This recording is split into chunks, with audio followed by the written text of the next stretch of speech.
What's up, scholars, and welcome to Geometry at Indianapolis Classical Schools. My name is Ms. Atkin, and let's begin. Okay, so we're going to begin our section 1.1 with the building blocks of geometry. What is geometry? Well, we know meter comes from the word measure, and geo comes from the word earth. So we are measuring the earth. The earth is a pretty complicated place. So let's start with some very basics that make this earth. What's the most basic thing we could start out with? A point. Right? We've got a point. Let's call this point, it's going to need a name, right? So let's call this point A. This is, again, a point. And if we were discussing it without a picture, we would name it just with its letter.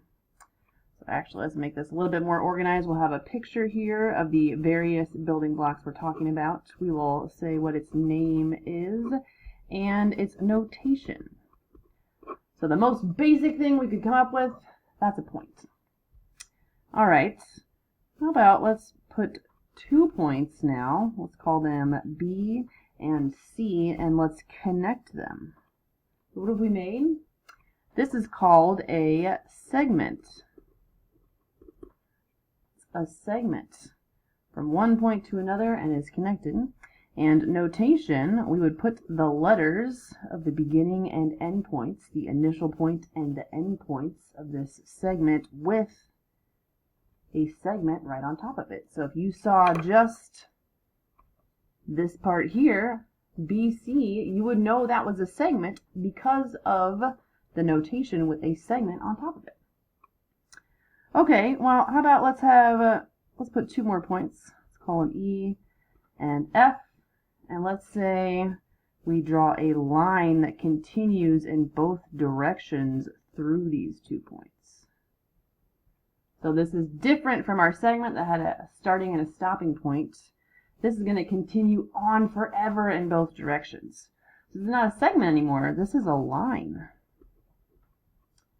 And the way we would write the notation for the line, again, we put the 2 points that it goes through, but now we put a line on top of it. So that differentiates it, notation-wise, from a segment. Okay, cool.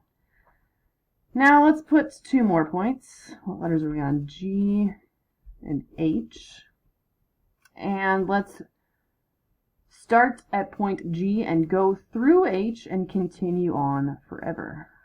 So again, this is different from a segment because it doesn't have a stopping point. It has a starting point. And it's different from a line because it doesn't continue forever in both directions. It only continues on forever in one direction. And this is called a ray.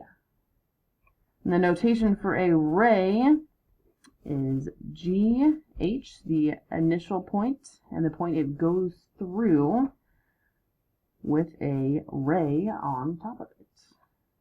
Cool. So we've got a point, a segment, a line, a ray. Now how about we put 3 points together? Where are we at? I, J, K, and let's draw a ray that starts at J and goes through I.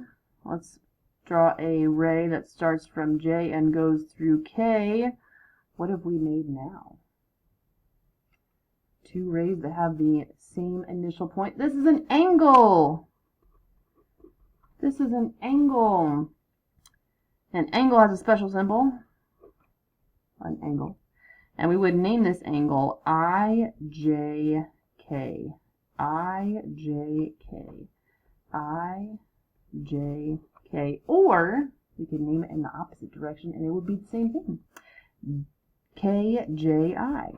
Or angle KJI. Awesome. One last building block we're going to talk about. Just going to slide my paper up here a little bit. I ran out of space. I was hoping to get it all in there, but it didn't happen. Okay, so now let's put 3 more points on the page. L, M, N. Good. Now, any 3 points that are not in a straight line define what we call a plane. A plane.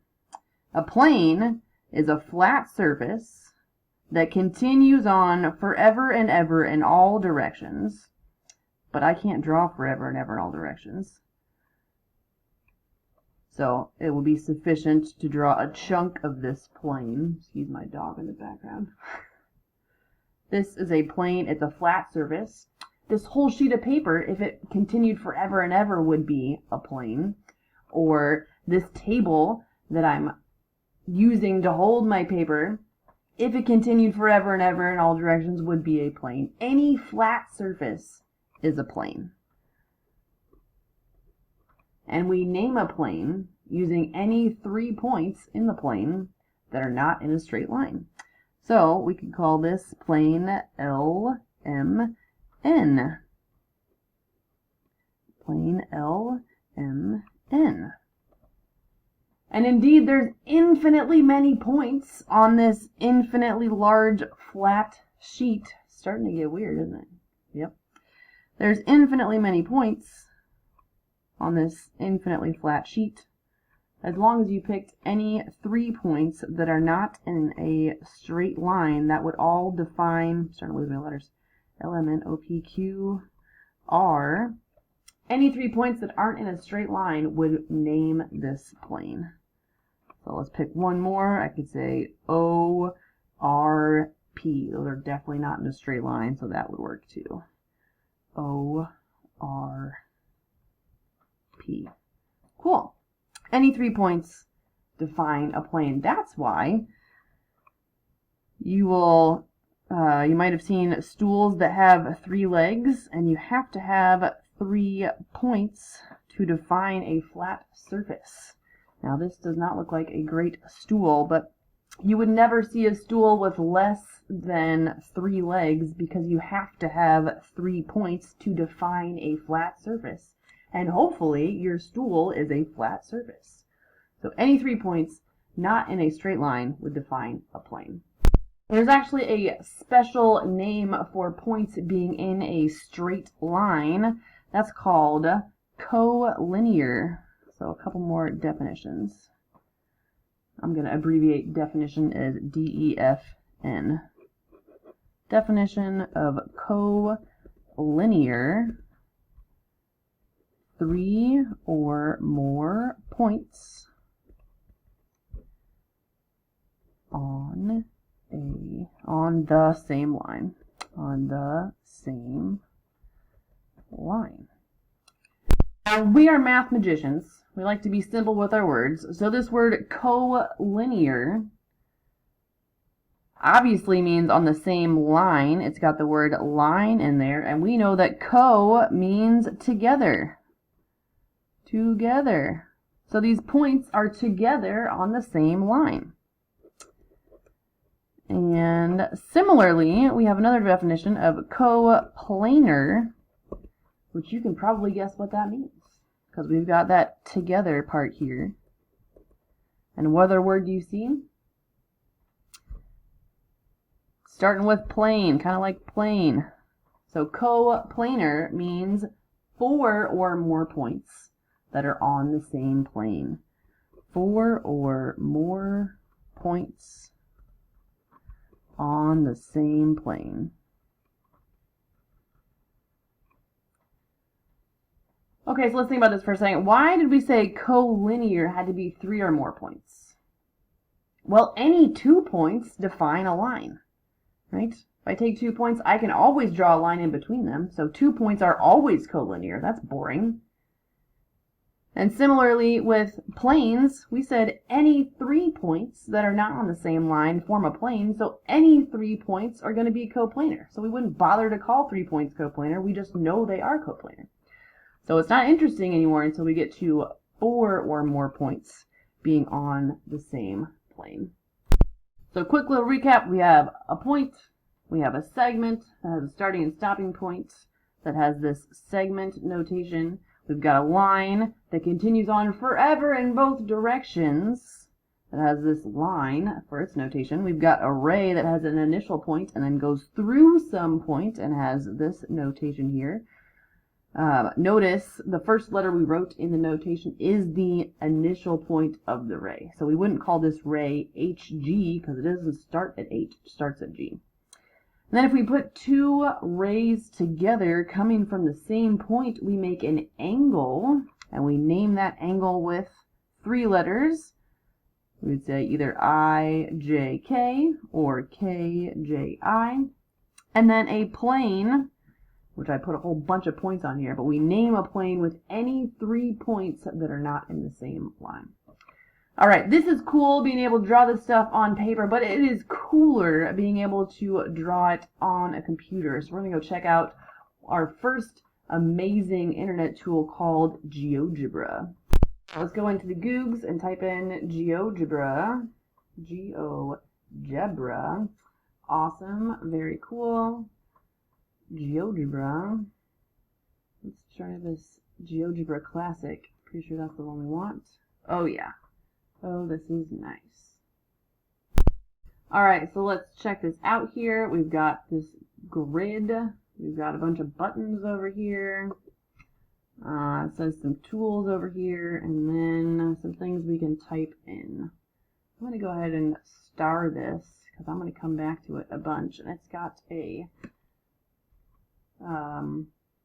symbol that will bookmark it, so I don't even need the name. It's just gonna, I'll be able to recognize it by the symbol.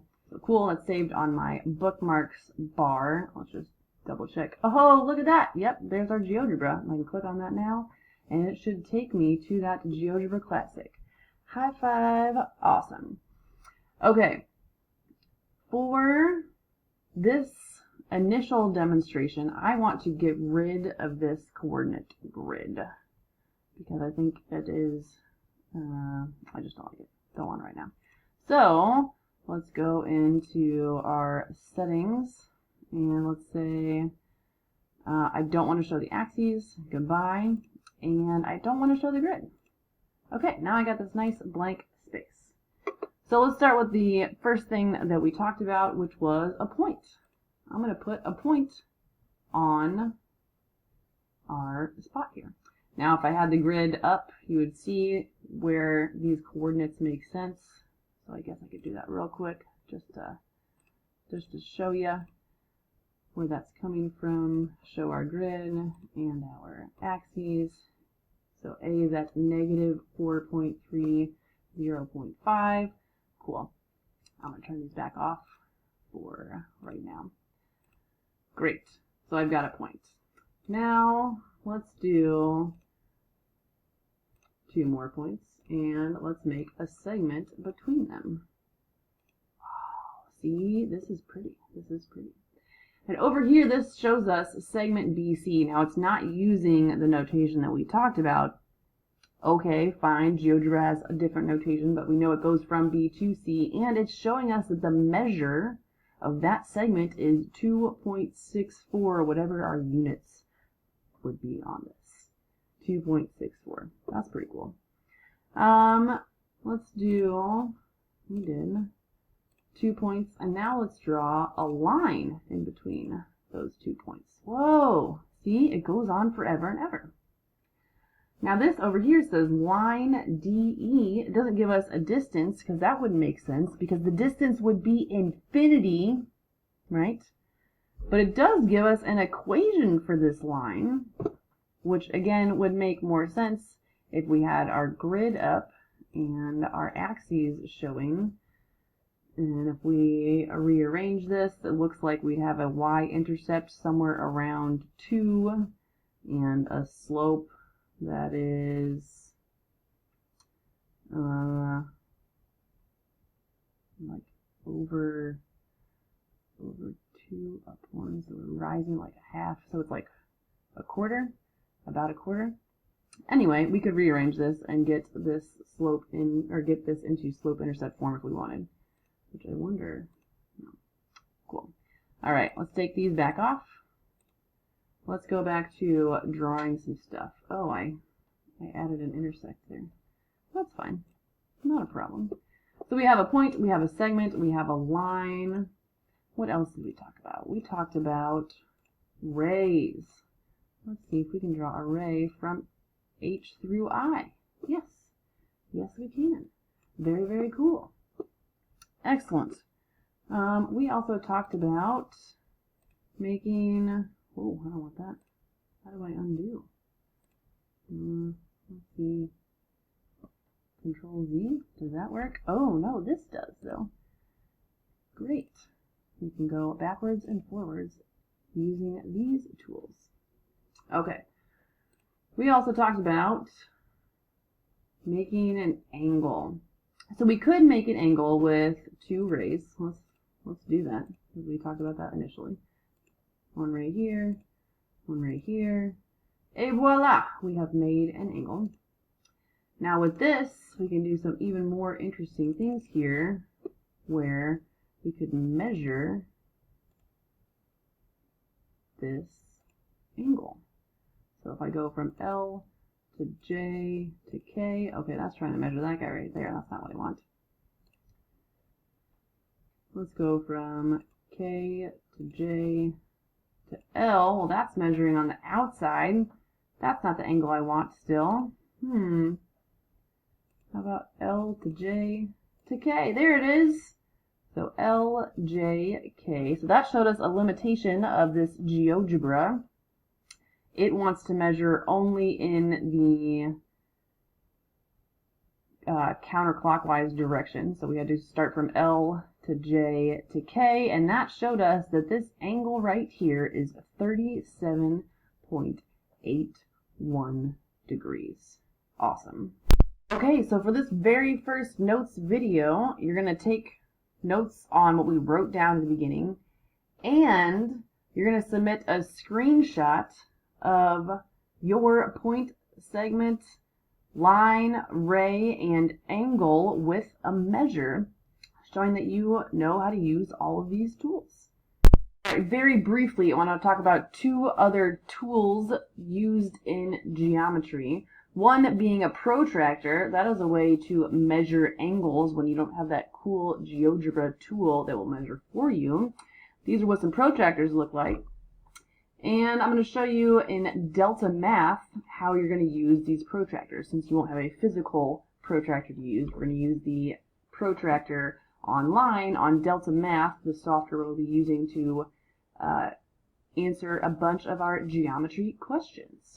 Okay, so in Delta Math, it'll say something like measure this angle GHI with this protractor and write our answer to the nearest degree. So we've got our protractor here that we can move around and make bigger and smaller, it appears. So we want that center circle to go on the vertex of the angle. Snap it right there. And then we want this 0 degree mark. Right? We want the 0 degree mark to match up with one of the rays of our angle. Cool, that matches up. Let's make this nice and big so we can read it. And then we'll see where the other ray crosses the protractor. So again, we've got the center on the vertex of the angle. We've got the 0 degree line matching up with one of the rays. And then the other ray goes through the protractor, and that tells us the measure. So 0, 10, 20, 30, 40, 50, 60, 70, 90. That would be 95. So that's halfway between 90 and 100. 95, 96, 97. So we would type in 97 degrees, submit our answer. Delta Math's going to say, are you sure? And I'm going to say, yes, I am sure. Ta-da! Very good. That's how we use a protractor on Delta Math. Another tool we use in geometry is called a compass. A compass is used to make a perfect circle of any size. You set it as wide as you want, and then draw the circle all the way around. Now, obviously, we don't have physical compasses to use, so we're going to use a digital compass on Delta Math to help us copy an angle perfectly. Let's see how that works. And a question something like this: use the compass and straight edge to copy angle E onto point E prime. So we're going to make an exact copy of this angle somewhere else using a circle. Pretty cool. All right, let's check it out. So the first thing you're going to do is going to draw a ray in any direction. Doesn't matter. I think it's nicer if the ray is in the same general direction as the initial ray, because then it will look like it's in the same orientation. But technically, you could copy an angle and make it go backwards. And as long as it's the same measure, that's all we're looking for. So you're going to draw a ray in any direction. Then you're going to put the compass centered on E, and it just has to go through both of these rays. Doesn't matter how big you make your circle, it just has to go through both of those rays. Then you will draw an arc with the pencil tool of that compass that goes through, again, both of those rays. Then you're going to move the center of that circle over to your E prime. Okay. And then draw a similar arc. Make sure it's long enough that it will go through the other ray that we need here. So you can err on the side of making this arc super, super long. Now, you're going to put the center of your compass on this point and make a circle that goes through the other point here. Okay, so now your new circle centered at this point that went through that initial arc, and make your circle so that it goes through the other point there. And you're going to copy that same circle over to this other point. And draw with the pencil tool the intersection, so where it goes through that initial arc that you made. And you're going to make an intersection, so just a little bit of an X there. And now you can draw a ray that goes through that intersection and point E prime. And you've totally copied the angle. It's exactly the same measure. Very cool. Okay, scholars, that's it. So for your notes submission, you're going to submit the written notes you took over the building blocks of geometry, as well as a screenshot of your GeoGebra showing that you know how to use all those tools. And this last little bit is going to help you with the Delta math questions that you have for in-class practice. All right.